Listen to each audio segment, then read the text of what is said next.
Hi everyone, I'm Lisa Lashes from the Lisa Lashes School of Music, and you are listening to the LLSOM Kickstart to Your Musical Journey podcast. Hello and welcome to the Lisa Lash's School of Music podcast. Here at the LLSOM, it'd be fair to say we're a tad more than obsessed with great tunes. For all of us today, it's our job, hobby and downtime rolled into one in a lifelong pursuit of good vibrations. But life is a long time and it could be easy to lose sight of the fact that music, like any lifelong endeavour, is as much about the past that shaped our paths as it is the roads we walk today. And with that in mind, we're here to uproot the music that made us, wading through waves of cringe for pearls of ultimate inspiration. And by the end of it, we should have been able to map out our own musical timelines. And before we dive in, I think it's best that we introduce ourselves. I'm Taliesin. I'm a 21-year-old singer-songwriter. I do all-round music and I'm from Cheltenham in the southwest. Hi, I'm Kristen. I'm 23 years old and I'm a singer, songwriter and producer from Norwich, Norfolk. I'm Will Price. I'm a 24-year-old house and techno DJ and producer from Birmingham, UK. Hello, I'm Liam Croney. I'm 25 from Manchester and I'm a drummer in a band called Foxglove. Now, this first stage to me is really exciting because no matter how far we strayed from the musical preferences in the end, this first stage is the material that triggered our love right out of the gate. Because growing up in the era that we did, music wasn't nearly as omnipresent as it is now, with like an abundance of artists with your new favourite tunes on demand anywhere you wanted to hear them. So we were just stuck with what we were given or what we could accidentally stumble upon. So let's see if any of it's any good. So I'm going to start with Tally, yeah. So I guess. So yeah, I'd say the first piece of music I ever remember hearing was Metallica S&M. That is the album in the bottom left of my little photos. And yeah, my dad had the CD and it was just, to me, this perfect blend of metal and symphony. And I was like, it just brought me like this epicness and clarity that stuck with me ever since and still my favorite album. Yeah, and I guess Metallica has just been everything I aspired to be with the performing and the songwriting and just all around, and essentially one of the biggest bands on the planet. And that was from the youngest I remember hearing, alongside like Black Sabbath, Iron Maiden, Ozzy's, the proper 80s original heavy metal sort of stuff that my mum grew up on and whatnot. Oh, I should mention The Who, I guess one of the most known common rock bands there are, and that's really sort of what I guess started everything when I was watching a VHS tapes, if anyone remembers them, in a old video player. And it was a documentary called The Kids Are Alright, and basically the guitarist Pete Townsend, it was the last song and he came out doing a knee slide in slow motion, and I was like, that's what I want to be. I still haven't tried it because I'm too scared. But that's sort of where it all sort of originated from, until like when I got to around like 7, I was watching Kerrang MTV and Scuzz on TV. Yeah. That's when like the new metal scene I was getting into, so like the Linkin Parks, the heavier stuff, the Slipknot, the Limp Bizkits, the Korn, and this sort of combination of rap metal. And I was like, okay, I'm going to branch into different sort of subgenres of the heavy stuff. And all of this was sort of solidifying like that the metal that I first got introduced to, it wasn't just the only one, that you can have rap, you can have some pop, or even like Skin Dread with some like almost reggae metal and all these sorts of things. But I guess alongside that as well, there was the pop punky emo side of stuff, the My Chemical Romance, the Fall Out Boy, 30 Seconds to Mars, Panic at the Disco. And so like just from this early upbringing, I had this sort of heavy side, but also this more not heavy side, if that makes sense. Subdued. Subdued, yeah. So but yeah, all these bands were sort of, I was born into a heavyish, I keep saying heavyish side of genre, and but from seeing all these bands on TV and the music just made me just want to perform and have the energy that they all brought to the table. And so from that era, it's all those bands in those genres are pretty much what summed up this era of childhood for me. I love that.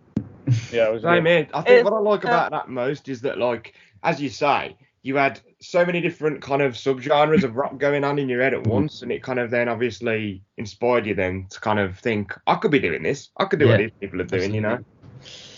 Yeah. Yeah, and it sounds like your family was a big influence in you swaying towards that side of music as well. Definitely a musical family through dad being in a band, mum in a band and whatnot. So it all came into play. That's so cool. What kind of band was it? I've got my dad's old CD from when he was 22. It was a band called Terminal Defect, and a strange name, and it was sort of like a metalish band. But nowadays he's more into like bluegrass, like that sort of thing, and rockabilly, psychobilly, the big quiffs, and and my mum was just like the Iron Maiden, the Black Sabbath, the 80s sort of glam metal as well, the Motley Crues. So everything sort of came into play until I sort of found my own things, with my older sister being a couple years older and being into the whole new metal My Chem scene as well. So everything played a big part in that, especially family wise, which is really cool. That's really interesting, because I would say I get a lot of musical influence from my mum, but she is not into music. I would say she obviously listens to music, but she wouldn't call herself musical. Like, she's not particularly one to go to festivals or gigs and such. So the kind of musical influences that I got from my family was mainly from my brothers or whatever my mum did like at the time.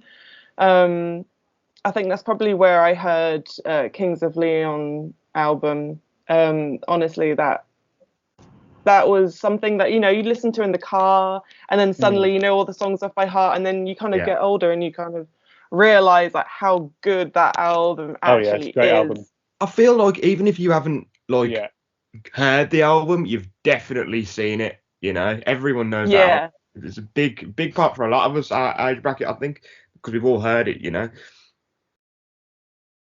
Yeah, for sure.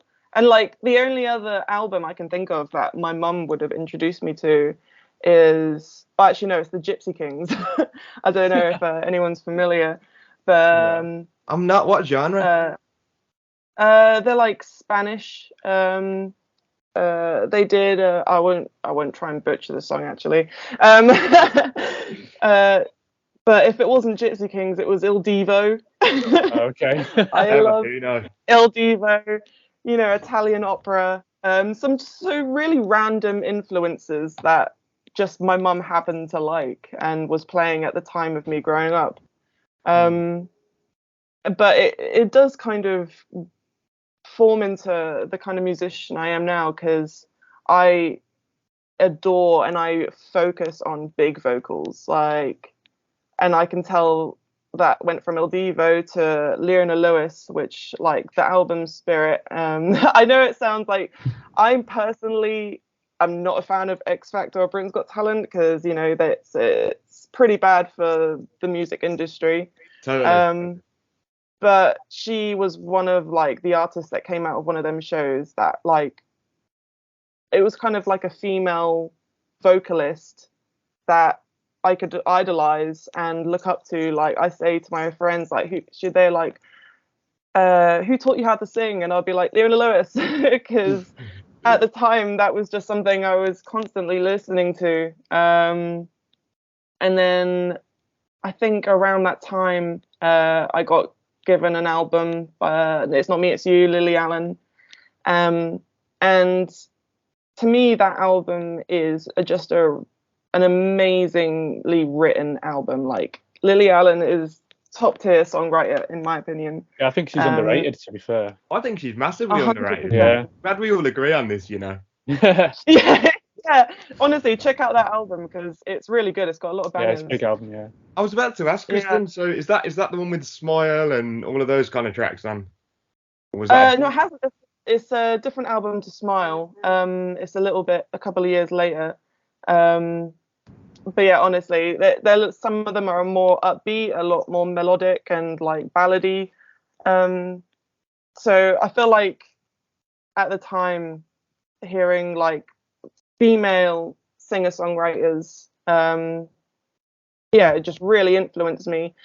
But then at the same time, my older brothers, who I'm really close to, they were getting into their rock music, and they introduced me to Breaking Benjamin, and that just opened my mind to like, oh, like I could do big vocals to some heavy drums, you know.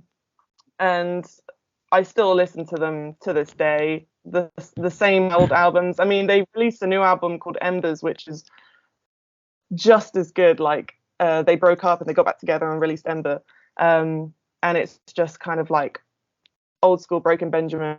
But if you haven't listened to it, definitely check it out. I was just going to say, look, with Breaking Benjamin, I always kind of see them as a band with two halves, because obviously I didn't really listen to them probably as much as you, but there was the old Breaking Benjamin where they had a very different sound, so almost to what they have today. But I really liked it. It's really upbeat, you know, quite high tempo at places. But yeah, I always saw them as a band of two halves. So I'm not sure about the new stuff, but I definitely heard a bunch of the old stuff, you know, Guitar Hero, that kind of stuff. Yeah. Everyone knows Diary of Jane. Yeah, this ain't a scene, it's an arms race. And you mentioned Leona Lewis. You forget how massive Leona Lewis was back in the day as well. I think a lot of people said she's influenced them, to be fair. For sure, and she's an incredible like vocalist, instantly recognisable. So yeah, it's no wonder that she, you know, inspired the amount of people that she did. Yeah, for sure. Moving on to mine now. My early ages were initially defined by whatever my mum put on in the car or in the house, but at least it was never quiet with mum and dad around. The good news was that my mum's music was really varied to me, and I just found it really fun. You had like 80s funk and disco partnering with popular noughties R&B, which, by the way, I still love today, and I probably always will. And then elsewhere, I had like Motown classics meeting age-appropriate hip-hop. I say age-appropriate because, you know, my mum weren't playing me gangster rap. She wasn't blasting gangster rap from the speakers. But we had the likes of LLSOM, you know, the nice family-friendly rap group that they were. So I love them. So it wasn't bad at all in retrospect. The other good news was that mum played her albums more than my dad. He was more of a 60s and 70s ballad type. And looking back, I never had the patience for that, and I still don't. Sorry, Dad. But I didn't really have a taste. It was a hodgepodge of genres and whatever I could find whenever I could find it. You see that Meteora were on there, right? And this is pretty funny because I first heard Linkin Park through a YouTube video, and they were almost certainly on 90% of all videos back in 2007. You know, YouTube in the copyright Wild West era, where you'd be finding them from everywhere, from Mario Brothers gameplay to like skateboard videos. So they were the first big exposure to like metal and rap, which really blew my mind. Back then, I'd never heard anything like it. Two genres I'd never really explored, deployed with like this unapologetic rawness, like Tally said earlier. You know, it was very, very raw for me at the time. You know, compared to what I was listening to, Aretha Franklin and all that stuff in the house. But it was incredible, and if I hadn't been listening to it at age 8, then I might never have had doors of hip hop and metal open to me in the first place, which I can't even imagine, to be honest, because I just love those genres so much now. And my mum loves them too, by the way, so there's that. But it wasn't actually my biggest influence from the time.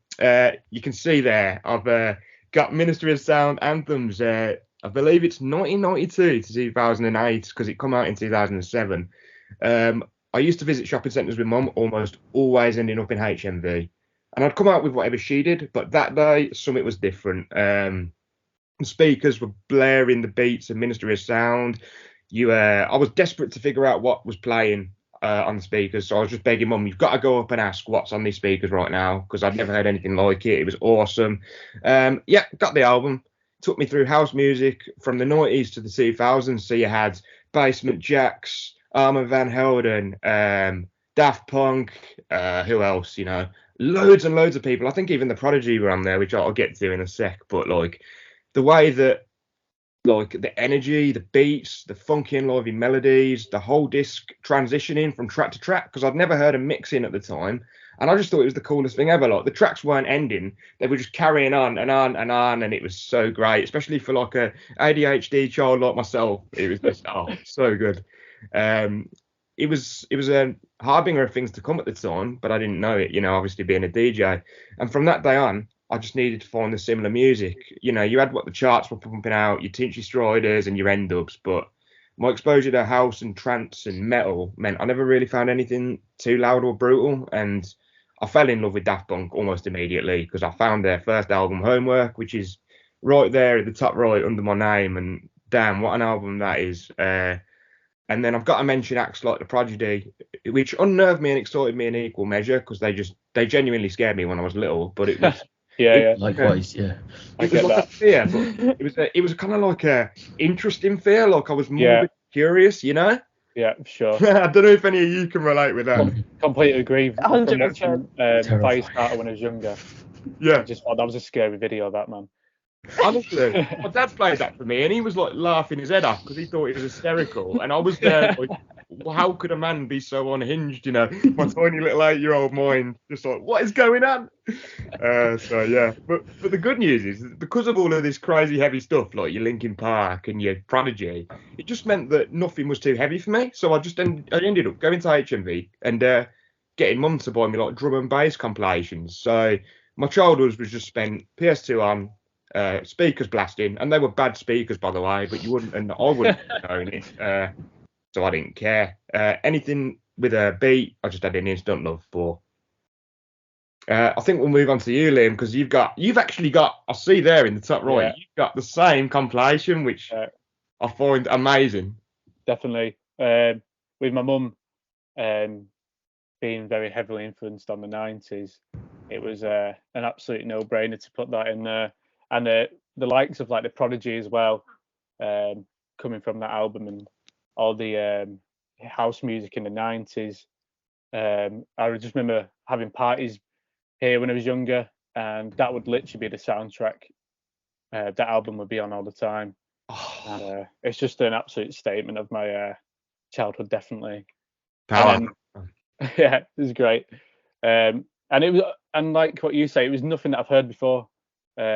House music, because I've always been used to rubbish from the charts, you know, pop music around that time, and as far.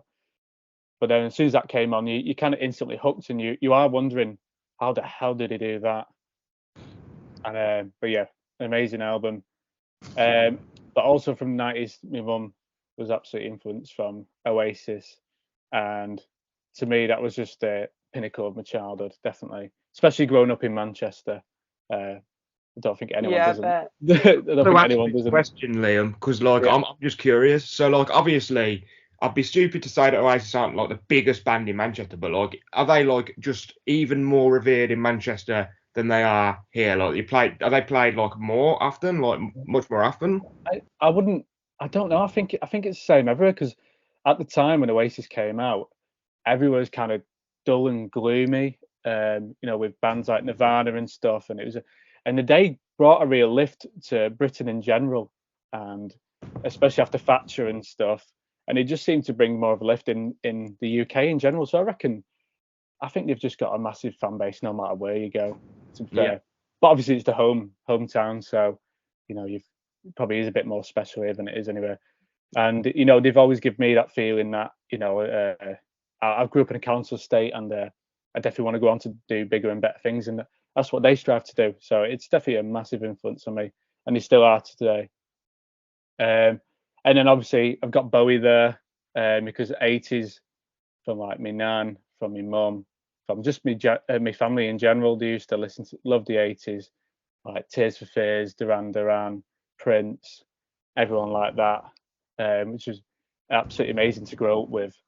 And then a bit of a cringy one was in high school. Didn't really know where to fit in, and that, you know, everyone's looking where to fit in at a young age.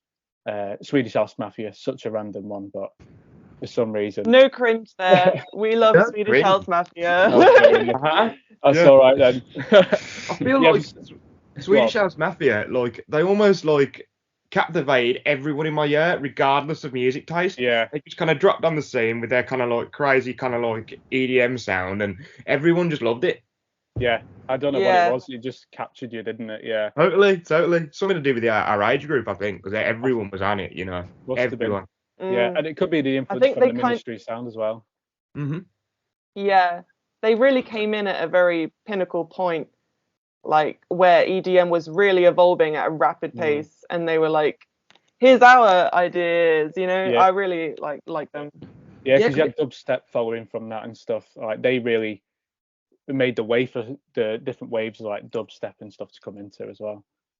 I think the thing that kind of characterized them most as well was that like they did it with such a kind of like chart friendliness that you had people who didn't even like that kind of branch of EDM who were just singing along with it because it was so damn catchy, and you know, plenty of hits that they brought out. You know, I remember they had that one Greyhound, and it's probably amazing, their famous ones, but back when I was younger I used to just blast that. Yeah, and there's no lyrics in it as well, but it just seems to work. Yeah, 100%. I don't think we've got anything to be ashamed of here, guys. I'm actually pleasantly surprised by this. Yeah. No shame. I'd let 8-year-old me pick the playlist to my next party. I tell you that. So now that we got the Babby years out of the way, it's time to move on to 12 to 18. So the thing with 12 to 18 for me, I feel like it's just as important as the early years for its own reasons. Because chances up are, until this point, as you guys have pretty much confirmed, you've all been listening to music peddled to you by other people, by the media, by the radio, all of that kind of stuff. But I feel like the teenage years mark a sort of period of like musical autonomy for like loads of kids where everything seems newer and more exciting. And that just broadens musical avenues for better and for worse. And I think we're going to see that on this next slide. So start us off, Taliesin. Right. Okay. Yeah, like you said, it was like the next part of school for me. It was like going into secondary school. And it was like, okay, I've never been one to see what's on the charts and whatnot. I was always just sticking to what I could find and what I knew. And yet again, it was always been that heaviness, but this is always like almost when it started to like branch out slightly. So for example, in here I've got Architects, who so around this area I was getting more into the metalcore scene with the Bring Me the Horizon, the Architects, you got the Fit for a King, the list is endless. And this sort of changed a huge like turning point in my music, whereas all I had done since listening to The Who when I wanted to play guitar and perform was from like 7 to 17 was just every second just guitar. But then I always wanted to do vocals, and a lot of these metalcore bands were doing this. They would have some melodic singing and then a heavy screaming, and I was always scared to sing. I wasn't confident in my voice, so I thought if I learn to scream, it can cover that, and they wouldn't know if I could sing or not. That's until I blew my voice out because I didn't practice or anything. And then I learned that it takes a lot of patience, and it's something I still do to this day because it lets me release some sort of endorphins and energy, just like it's always done. Yeah, 100%. And but at the same time, there was these like Avenged Sevenfold and all the shreddy guitarists that I was still aspiring to get to, which I could say I think I've got to now. Another fun one on there is a band called One OK Rock, and they're a Japanese rock band. So obviously you've got the K-pop and this sort of and the J-pop, but J-rock is what I found interesting because there's a list of bands called like Cold Rain, Crystal Lake, who I'll get onto in a bit, One OK Rock, and just this epic Japanese sound. And obviously I spent my childhood watching anime and whatnot and having these awesome openings that I was like, oh, this is really cool. And they just like captured that in the music. And I was like, okay, and essentially listening to something that's not sung in English still captured me, even though I had no idea what was going on. So I knew it must be good. And then during college years, I sort of switched things up a bit, and this is when the SoundCloud rap was starting to come about. So I've got 17 by Taliesin on there. So I found out about that in college, and that sort of college was a tough time, and I didn't last too long in college. But that album got me through it really, and I don't know. I just thought he was a genius, and he was gone way too young. And I know he's very controversial, but controversial. No, definitely. Yeah, absolutely. If you don't mind me interjecting just quickly about him, because he's someone who I've heard everywhere, but like whose music I've never really kind of jumped into. What was his kind of sound? Because I've heard him kind of compared with, like, we were talking about Linkin Park earlier. Linkin Park meets SoundCloud rap sort of vibes.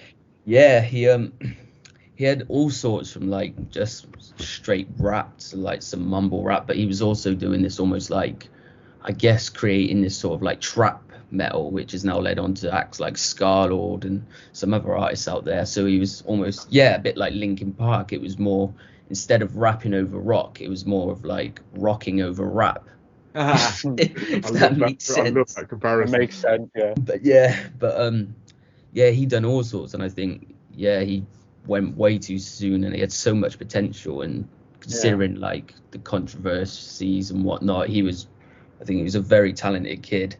But that album got me through college a lot, and so I was still listening to these different genres of metal and heavy and whatnot, but it was more going into like a rap ambient type scene, which I'll get onto. Is an album called Reaper by an artist called Nothing Nowhere.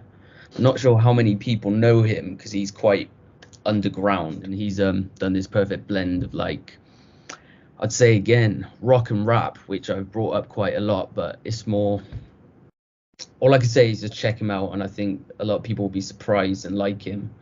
And I don't know, it was just, again, at the college was, not to get too deep into it, a tough time, and listening to these albums are helping me get through it, and listening to what they were singing, and you're not the only one going through it, and it's like, okay. Yeah. And it was, but I've always been a rocker to some extent, so I guess it's just stuck with me. But around this period, I was trying to branch out, and I'm still branching out, but that's what happened around this period for me. I think you can hear that in the music that you make as well, from what we've heard from your music. Cheers. Definitely can tell that. And another thing I think that's worth bringing up is that you have all these sort of fusion genres that you became, so into during your high school years. And it's amazing how, like, the music that kind of informed our kind of tastes back in our early childhood kind of led to these branching paths into all these kind of hybrid genres, which then made us appreciate the genres more as a whole. Absolutely. If you know what I mean? Yeah, of course. I think it's great to see how it all kind of works. And we move on to Kristen now.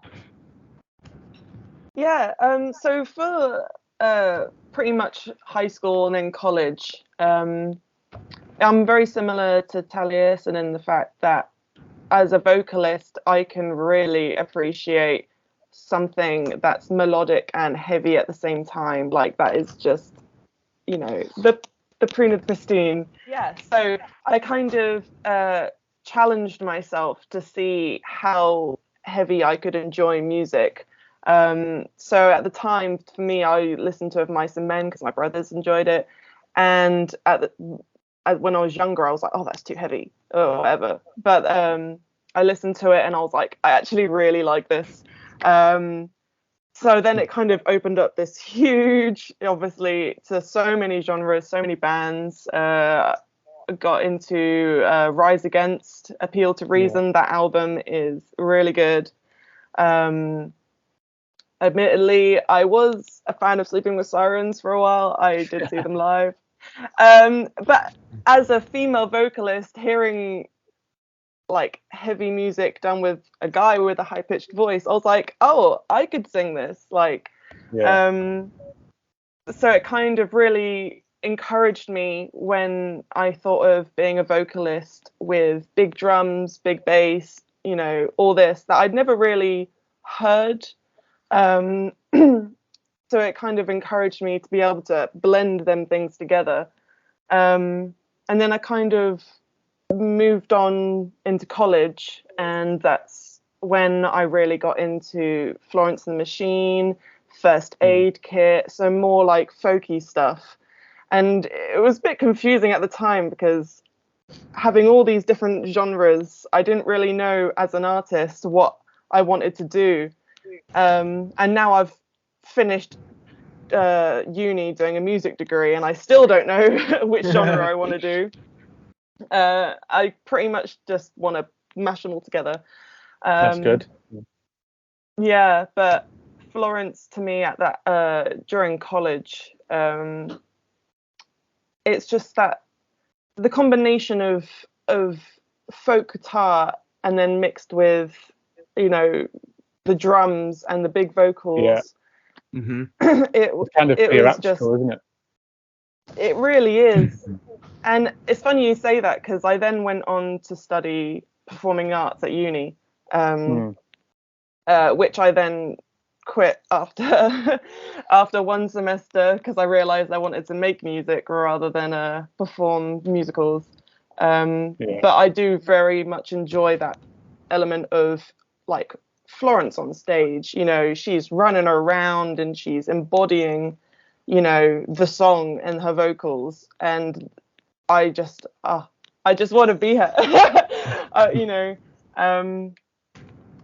So yeah, I feel like from these ages, it was really a time of me kind of finding all this music and then kind of just absorbing all of it because I wanted to use so many different elements of all these different genres. I was just going to ask, you know, as you were saying before when you were listening to all this kind of heavier stuff, what was it about Florence? Because you've obviously talked about why you love her so much and how fantastic she is as a vocalist, but was she almost like one of the first softer, like folky artists that you ever kind of had any interest in at that kind of metal centric point of your life?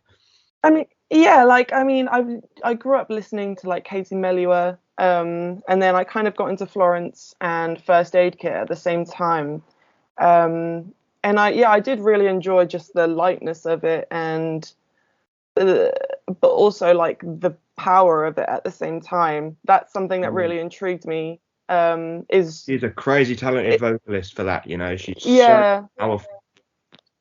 Because I always like the difference between light drums and heavy drums. So having that mixture of light vocals and heavy vocals, and then just kind of mushing it all together, to me is the best thing.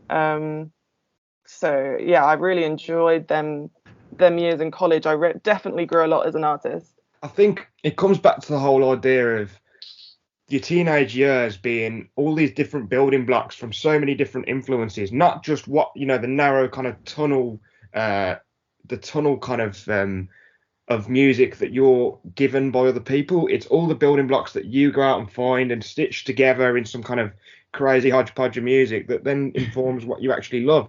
And for me, 12 to 18 was a pretty strange time in that regard. I fell headfirst into rock and metal. I seem to be behind the curve with the rest of you, but I got there eventually, you know. But I was spurred on by my, at the time, newfound love for vocals. I was playing keyboard in a band with my mates. And the thing about the music that I listened to back then is that the scene, the rock and metal scene, it opened my eyes to like the idea of music being about showmanship and performance, which I'd never paid attention to. Suddenly, you know, the idea of charisma, the idea of energy, like Kristen was saying about Florence, you know, when she's on the stage and she's just belting and really kind of giving a performance her all. That kind of opened up to me because it was like, wow, these people are like so charismatic. I want to be like them, because at the time I was in the band as well. And suddenly music seemed far more like a spectacle, far more of a spectacle than just a skill. And when I think of artists back in those days, I'm thinking Red Hot Chili Peppers, Queens of the Stone Age, Pixies, Joy Division. Yeah. I've got actually Doolittle up there, you know, because that was an amazing album. I don't know if any of you have heard Doolittle by Pixies, but damn, that is... Love the Pixies. So consistent, you know. You think about albums that are just consistent, no nonsense. Let's just go out and make a million different good tracks and then cram it into an album. That is exactly what they did. You know, Red Hot Chili Peppers, on the other hand, let's be honest, they're not really an album band. They're more of a hit band. That does not matter because they are funk powerhouses. They are so universally loved, and I love them just as much. Looking at the bottom there, you know, the thing I loved back in those days was anything with a kind of a huge sound to it, anything that was out there and in your face, you know.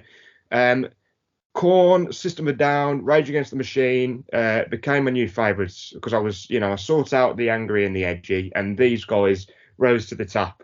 My love for house remained, but it was just shelved a bit further back because, like, EDM was a rising contender at that point. It goes back to what I was saying about I wanted music that was angry and powerful and really out there, you know. So that really kind of appealed to me. I began listening to dubstep, as I was saying. Scream is probably one of the biggest pioneers of that genre, from its authentic UK roots to its more garish American dilutions, which kind of, I don't know, conquered the charts and somehow found their way into the mainstream. And I loved all of it, you know, from the UK stuff to the American stuff. Above and beyond, you know, when I think about EDM, they're more of a kind of a new wave trance kind of act, but I love them. Benny Benassi, even Skrillex at the time. And I love Skrillex as well, yeah. Yeah, do you? Yeah, I did do it at the time as well, yeah. Skrillex. At the time, yeah, honestly, back then, I loved it. But the obsession with EDM kind of petered as I sped through my early teens. And around the mid-teens, it was when stuff got really exciting, because I went through a phase of hoarding and collecting any album I even liked the look of, even a passing interest in, right? I used to go out, grab this album, and it diversified my tastes massively because I bought literally anything I could. Like, I was thinking from Giorgio Moroder on one end to Massive Attack on the other. I wanted to be a musical sponge at that stage. I really wanted to just find as many sounds as I could. I once bought an Untitled album because I liked the look of it, and then I only realised years later it was Aphex Twin. It didn't have a title on it, and I was like, what is this crazy stuff? And it blew my mind. And in hindsight, I had albums nearly every week. I'd share them with my bandmates and my friends, and it opened me up not just to like new artists, but new music from my old favourites, because I was going back and exploring their kind of like back catalogues. If my early years were spent wandering into tunes by mistake, then my teenage years were spent constantly hunting them down. And the excitement is so nostalgic, I'll never forget it, even if I've long forgotten some of the fodder clogging up like UKF Dubstep's YouTube page. I will never forget the day. Yeah? That, I feel like that would hit a personal kind of. I love that, you know. But yeah, that's pretty much me in a nutshell of that year, those years. Garish EDM and albums. It was so great. Love that. Liam, now yours. I like the look of yours. I recognise every single band on that square.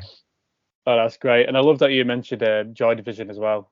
Absolutely massive part and integral to the Manchester scene as well that came through. Definitely the pioneers as well. So a massive influence of mine as well. But yeah, I was in high school as well. I really disliked the pop scene. There was nothing really that spoke out to me. And you know what it's like when you're in high school, you kind of want to find something that you fit into, that you feel part of. And I couldn't find anything really for ages until someone decided to show me Two Door Cinema Club. And I thought, wow, this is absolutely amazing. I was just absolute banger after banger on that album. They're incredible. Very incredible. Yeah, love them. It's like that summery vibes, you know, you can sing to it, you can dance to it at the same time, but it's indie music and it's incredible.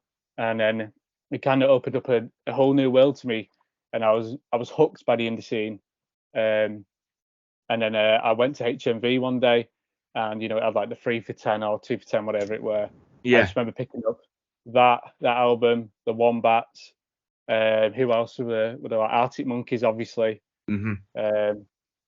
Yeah, the Wombats are absolutely amazing. Arctic Monkeys, I was hooked by them as well.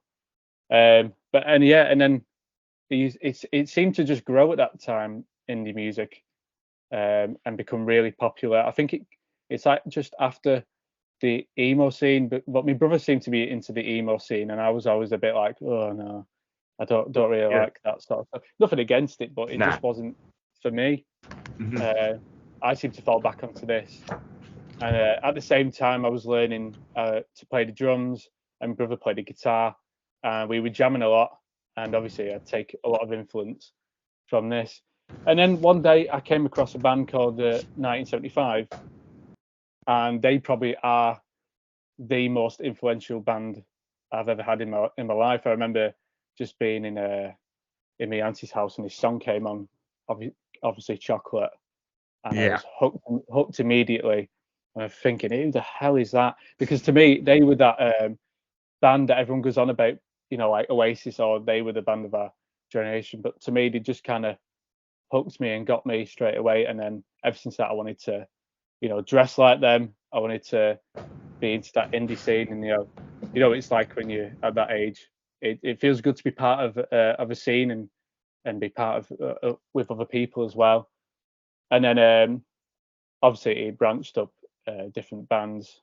Bombay Bicycle being a massive one. I don't even know how to describe their sound. It's just it's magical, I guess. Bombay Bicycle Club are one of a kind. They're the last band I saw live before COVID hit. Yeah, me too. Yeah. Really? Yeah. Honestly, in Liverpool, I think they were celebrating their first album, wasn't there? I think it was. Yeah, I think it was. Yeah.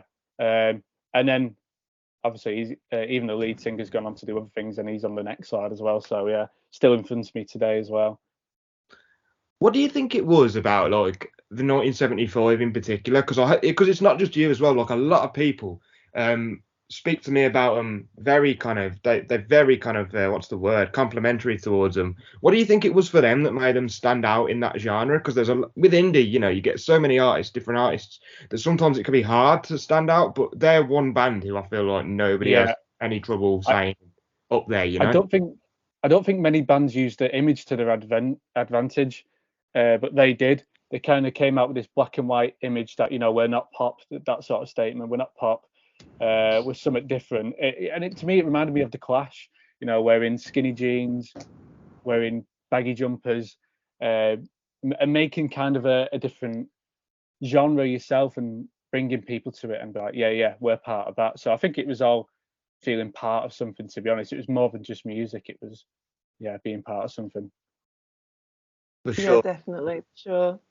That brings us to the modern day. The most interesting thing for me here will be seeing what was left behind, what stayed, and what avenues branched off. And as always, I'm going to start with Taliesin. Okay then. So yeah, just like you were literally saying, what stayed and what's been left behind, and I think at this point, it's a bit of everything that's came in through the years. Some things have left, some things have remained, I guess. So I'll start off in the top left, which is an album called Glory Soundtrack by John Bellion. I think I found him on a Call of Duty video or something. Brilliant. And I was like, oh, what's this? And I checked him out, and I just fell in love with his sound, and I was like, wow. And his production skills are incredible, and he's got all these behind the scenes videos of how he makes an electric guitar just with his mouth and can create a whole song just by using his voice. And I was like, that's impressive. And I'd done some more research into him and realized that he wrote the hook for the song Monster by Rihanna and Eminem, Holy by Justin Bieber, Graveyard by Halsey. He wrote all these songs, and I was like, and I kind of found how it was cool how he doesn't want to be at the front of all this. He's wrote these songs that got billions of streams around the world, everyone knows, but he's just staying back, and I think I respected that. And it kind of made me think a bit like, it's not all about being the center of attention and being this big, huge idol. It's like, as long as you still love doing it, and even if no one knows who you are and you can get what you want from it, I was like, I respect that. And it changed my mindset slightly. And I thought that was really interesting. And yeah, I love that guy. He's awesome. Almost as if he's saying, I'm going to let the music speak the loudest for me, you know? Exactly. Yeah. I've got an album there called Tell Me About Tomorrow. It's about an artist called Jaden.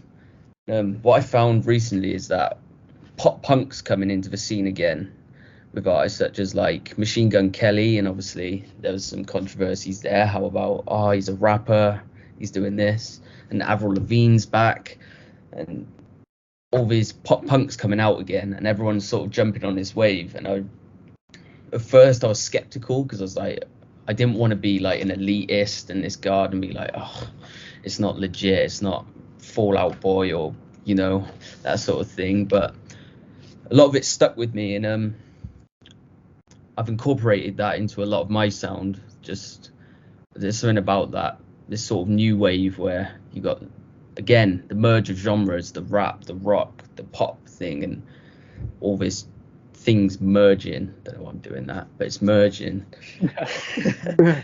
And yeah, I got hooked on that. I don't know if I'm glad I did, but I did. And then, like I mentioned earlier, a Japanese rock band called Crystal Lake, who are in the bottom left there, and they're just pure heavy. If you want to just have something that you can just get whiplash from and, you know, kick in a wardrobe or something, I'd stick that on.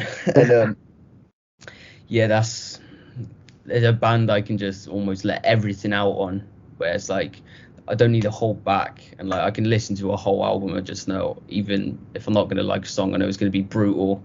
And it's almost evolved from like the 80s metal to the new metal to the metalcore to like the deathcore. So it's like over these periods, the metal has stayed the entire way. The heaviness, I think, it's just got heavier, which I love that. And then I've got Bad Omens, who they're a part of the metalcore scene, and I guess through and through I am just heavy and metal. But what really captured me was their latest album called The Death of Peace of Mind. And this album's really diverse and it's very melodic, but for someone who's into the heavy scene, there's still the songs that I can go, that's what I needed from this band. And but all in all, it's all helped me with my vocals, and it's helped me with my music today. What I'm really, because I'm, like Kristen said, I have no idea what genre, nothing. So at this point, I'm sticking out everything, whether it's a pop song, a death metal song, a rap song, a pop punk, until something sticks. And I think now it's just trying to find what I want to do with this music thing, and these are probably the most influential to me, and a mix of everything to help me find my way, I guess. It sounds very interesting, that, and it seems like you as well felt part of the scene as well. Yeah, definitely, you can definitely tell that as well. Sure. Like that spine of metal that's kind of carrying you through the years, while at the same time you have this kind of moat of all these other kind of lighter genres that just around, you know. And I really love that, because then you can take those influences that aren't necessarily metal and make something magic with them, you know, in the realm of metal. It's like I'd be going up this elevator that just keeps going, and it's just playing metal, but I'll look out the window and I'll see something to sum it up, and I'll be like, I like that. But at the same time, it's still like I'm on that path, but I guess that's just what's stuck with me. Yeah, of course. And now we move on to Kristen's, which I know quite a few of the people in, so I'm quite excited to hear this. Yeah, so as I was mentioning earlier about all these different genres, we hit 18, we got to chuck drum and bass into that mix. It honestly, like I was saying before, anything with big bass and big drums, it was great to me. And then I think it was when I started listening to Etherwood and Subfocus. I've got their albums there. It was, I think for Subfocus, it was the first time I heard drum and bass and female vocals. And I was like, I love that. I want to do that. Whereas Etherwood, it was the first time it was drum and bass was introduced to me as like liquid drum and bass. So it's, you know, more relaxing, but at the same time still got, you know, the amen break beat. And yeah, I really recommend the album Otherwood. I finished college and I get into uni, and I really start exploring London Grammar. Hannah Reid, the vocalist, is another incredible vocalist, and she inspires me. I think it was when I transferred from performing arts to music at uni, where I started my own band. It's funny you said, Taliesin, about one of your albums being from Crystal Lakes, or was it Crystal Lake? Crystal Lake. Yeah. My band is called Crystal Caves. Ooh. And I was and it's very much kind of, grab all these different genres and mush them together. And it was only kind of when I finished uni and was continuing the band, but I was still very much interested in producing drum and bass, because I heard all these songs and I was wondering, like, how can I do that? And from then on, really, I've always been interested in all forms of EDM from a young age, really. But it's only in the past couple of years of my life that I've kind of put myself in that position. Like, I've spoken to you, Will, before about, DJing. Like, this is something that I really want to, get into, which I never really considered before. I think as well, I should probably mention all of us at Lisa Lash's School of Music, Lisa being a successful female DJ. I never seen that before, ever. So that to me was like a big light turning on, like, oh wow, like, just kind of all these possibilities with all these kind of genres that I told myself maybe I can't do, but when actually I can. So 100%. yeah, I feel like, you know what I mean? Like, the past couple of years have just kind of been a more of a self journey with music.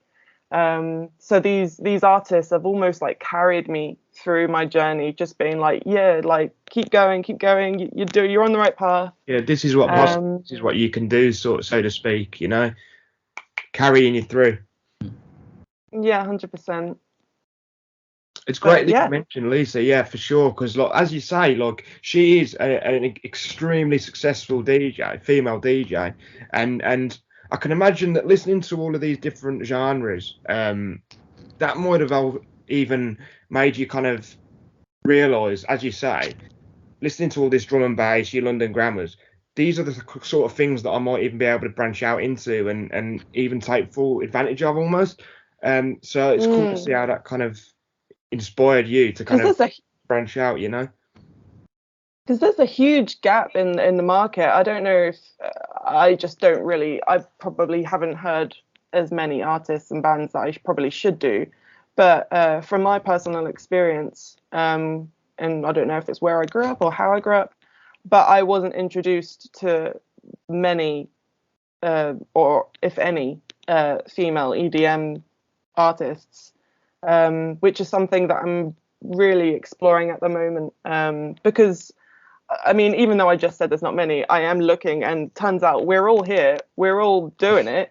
It's just, I don't know, maybe we're struggling to kind of get to the top. But I'm very excited to see where it goes. Like, is there going to be a huge kind of wave of female music producers and DJs that are just going to take the world by storm? I hope so. I hope I'm part of that. For sure. And I think as well, the magic of the underground in all of these different genres, particularly for these genres, is that the underground is thriving with so many different influences and people and ideas, that when you kind of, as you say, you've been exploring, the further down you explore, the more kind of cases you see of all these inspiring people, women, people like anyone like that, kind of making waves and making amazing sounds that aren't necessarily reaching the mainstream, but they're there and they're thriving, and people have a taste for it, people have a hunger for it now, and it's really cool to see.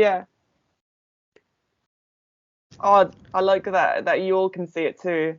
For sure. Honestly, like it's there, and people are loving it. People are loving the sound, and they want more of it. And I think, like you say, that's probably going to mean that years from, in a few years, maybe from now, look, that all these people that I know from the underground and that you're finding to this day will kind of branch out, go further up, be kind of welcomed into the mainstream, and we can kind of see what's been hiding under the surface all this time, all these amazing sounds and people. Yeah, it's kind of like the whole kind of process that we've been talking about now is like what we've listened to where we are now, when essentially all of us in the same age group, there's an entire generation who have listened to the same stuff with all these ideas. So to think of like where music is going to be in 5-10 years is really exciting. I mean, Absolutely. yeah, for sure. And you don't even know you're living through music history until you stop and you're like, wow, it's all crazy. yeah. You know, Yeah. like, there's that moment for you. And I think for me as well, like that moment arrived with albums that I've got like these. 18 to the present, it was a crazy time for me. I was slaving away in sixth form, still a metalhead. You saw White Pony on the last slide by Deftones.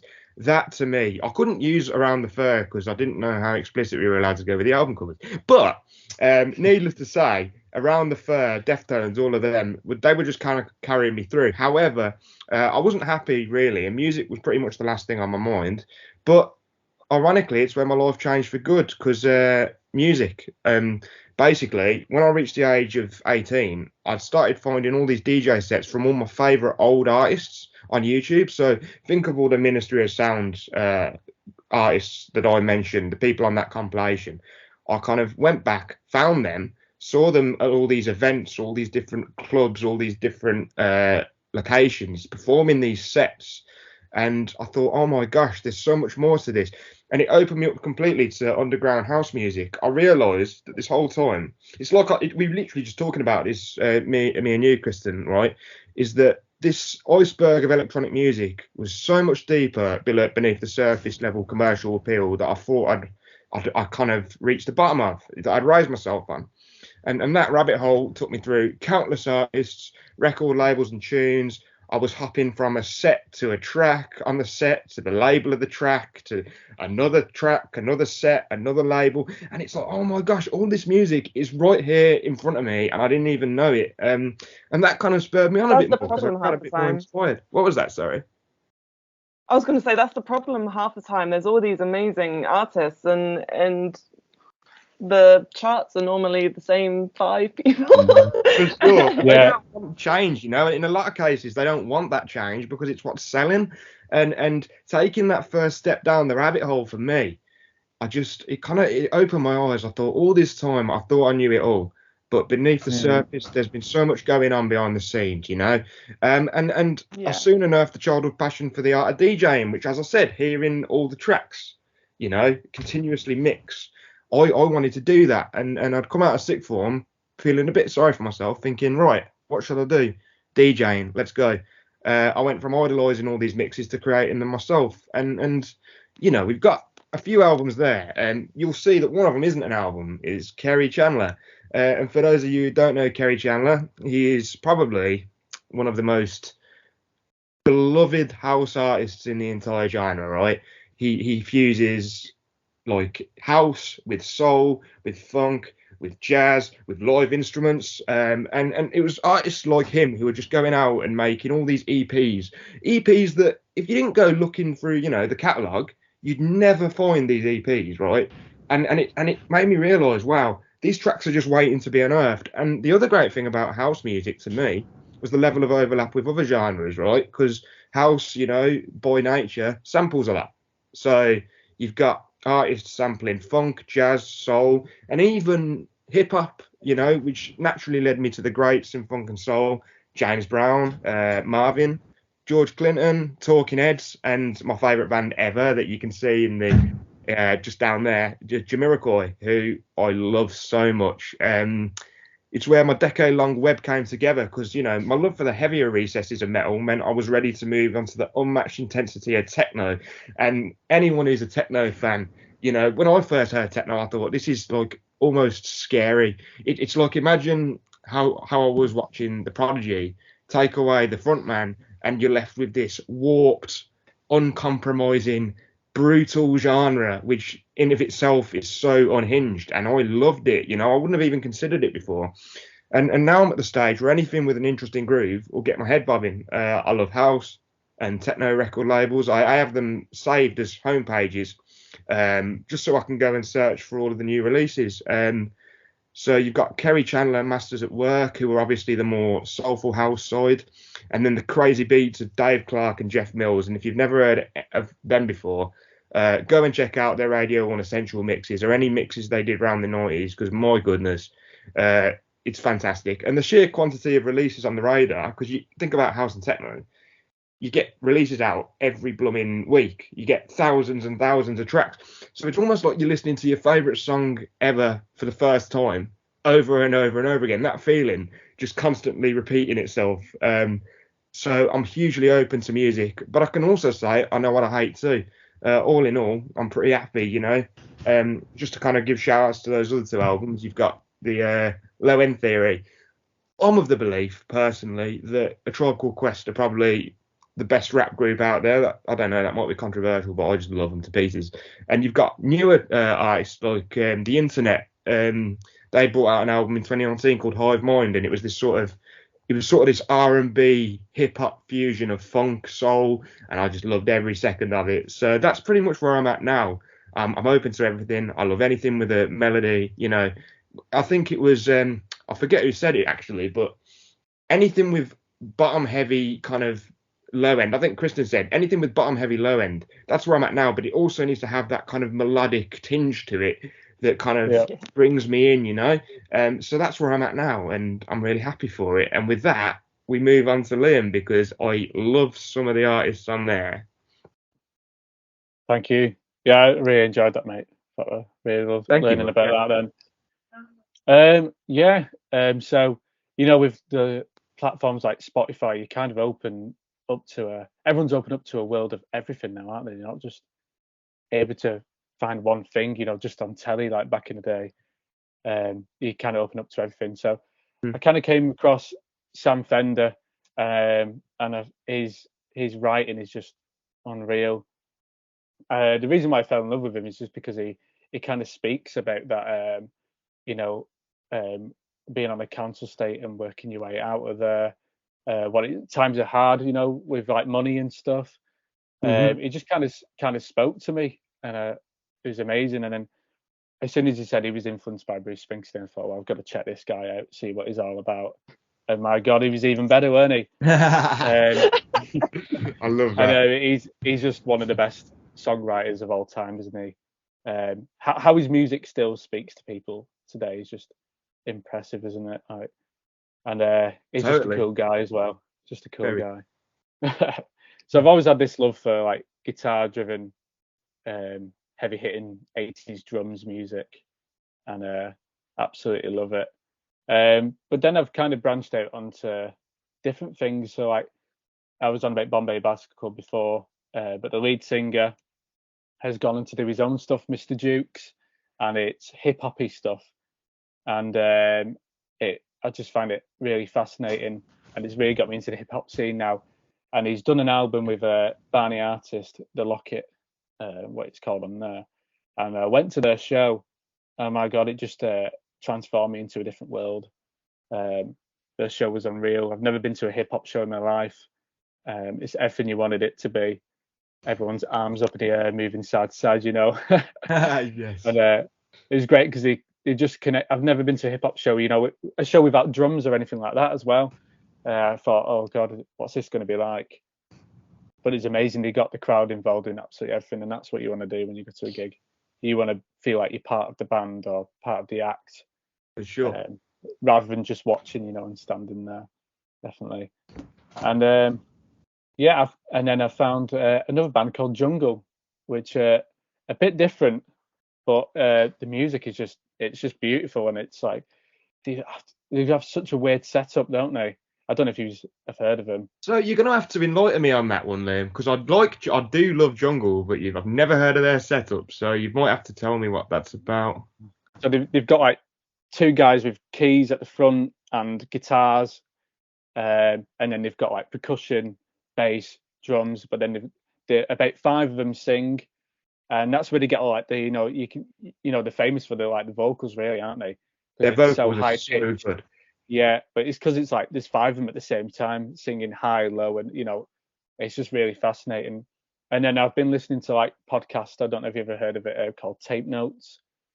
And they were on there, and they were just talking about how they produce stuff. And it did make me want to come onto this course and learn stuff like that, because I was thinking, wow, I really want to try out what they're doing. And so I've still got a massive love for indie guitar music. I'm still listening to all my influences from there, but I'm also branching out to like old 80s music, even old, I don't know, jazz music. Sometimes it's weird where you find yourself looking down, isn't it, sometimes? For sure. Like, for example, like you mentioned Bruce Springsteen. Like, if you like take an artist that you love and then you trace back their own influences, chances are you're going to end up in a world you've never even knew existed sometimes. Yeah. Like, it's so definitely great in that sense. Yeah, for sure, yeah. Well, I'll tell you what, I really love that. And you mentioned jungle as well. I think it's worth mentioning because I found this hilarious. I was just telling Kristen, I found out who jungle were because I was looking for some jungle, i.e. the precursor to drum and bass, and I found jungle instead. And I thought, right, interesting. I wonder what these are about. And before I knew it, it's probably the least jungle sounding thing I'd ever heard, but the best indie band I'd ever heard. So Yeah, amazing. Yeah, I think. Yeah. I should mention as well. I mean, I think I found them from playing FIFA. To be honest, I've got to say the FIFA soundtrack is definitely a massive part of my childhood growing up as well. Absolutely. And I cannot exaggerate this enough. Big up the FIFA soundtrack because they've got so many like obscure artists on there, right? And I hated football for so long as a kid, and my mate used to play all the games, and I used to have people like Crystal Castles and all of these other people on the soundtrack who I'd never heard of, and I probably never would have. And I thought, wow, this is mental. So thank you for pointing that out because that needs to mention. I'd be kicking myself tonight if I didn't say that. yeah, for sure. Yeah. But I think more than anything today, right, this whole kind of journey, it kind of reinforces what we were saying at the beginning, which is to kind of see where we are as musicians now. We had to go right back to the beginning, follow through, and see how each of our kind of individual influences and key points in our kind of musical lives have led us to the position we're in now. And I think it's easy to see if you track each individual one of us from the beginning and take certain influences and sounds, you can see, as you said, as you've all explained even, how we've ended up where we have. And there's something great about that because, I mean, at the end of the day, that's what music is. It's taking what you love, taking things you don't know about, finding out you love them too. And I think that's easy to see in all of our lists, the kind of progression that we've had. For sure. Yeah, definitely. And I feel like it's molded me in playing drums as well from the style I play. But I feel like my band are always adapting and changing with our next singles and stuff because we're always listening to new and exciting music. Always being inspired as a result of that. Yeah, definitely. That's awesome. It's been really like nice listening to your like own personal musical journeys. Like it's interesting to see like what kind of directed people into where they are now, but essentially we're all kind of in the same spot. Which is kind of weird to think, but also really cool at the same time. Yeah, it's been really, like, I feel like I've zoned out just taking in what all of you guys have said. It's been really, I've really enjoyed it. Yeah, me too. Yeah, me too. And for all of us and everyone watching this, if nothing else, you have got yourself, at least, I can't do maths right, but every slide has about at least 16 altogether, 16 artists in it, right? So if nothing else, awkward maths aside, you've got yourself a wealth of material to go home and listen to now. Definitely. You're welcome. Yeah, you're welcome. Thank me later. Oh, brilliant. Yeah, but from me, thank you very much. It's been amazing, and I hope you've all enjoyed. Thank you very much. Yeah, really enjoyed it. Thank you. It's been awesome. Now it's over to you guys. You can find us online, Lisa Lash's School of Music. You'll recognise the logo from a mile away. Tell us your favourite artists and events that are a huge part of your musical timeline. We genuinely do want to hear him, because if this has proven nothing else, it's that it's amazing what you can find when you trace back your roots. So go right ahead. It'll be fun to read. Just brings people together. It does. Definitely. The miracle of music.